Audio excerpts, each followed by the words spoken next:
Every so often in motorsport there comes a car so overwhelming it has to be outlawed to give the rest a chance.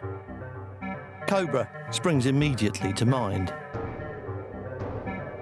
Not so obvious to most, but hallowed among its disciples, was the Nissan Skyline GTR. Developed for racing, won hundreds of them, as well as 5 consecutive Japanese championships, but was only ever available in 2 or 3 countries in the world, and became a legend when the equally legendary Kazanori Yamauchi included it in Gran Turismo.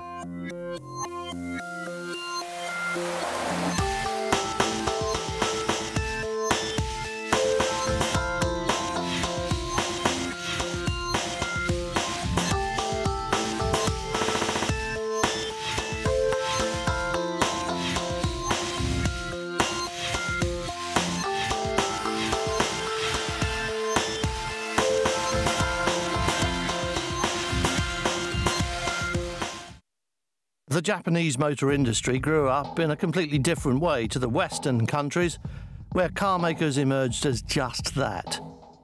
Henry Ford had several stabs at getting his car business off the ground, but that was all he ever wanted to do, and he shared that singleness of purpose with the likes of David Buick, Louis Chevrolet, and the Dodge brothers.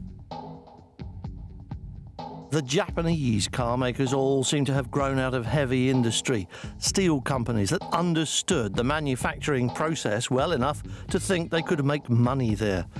For them, it was motivated by commercial reasoning.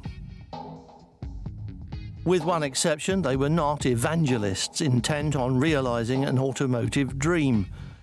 And Nissan is not that exception. It grew from a conglomeration of businesses, and after purchasing the Prince Motor Company, its first cars bore the name Datsun, which was an acronym of its early founders. Later they became Nissans, the company nickname known to traders on the stock exchange. That took place in 1981, long after the early Skylines had been on sale, but also before the Skyline that made the difference.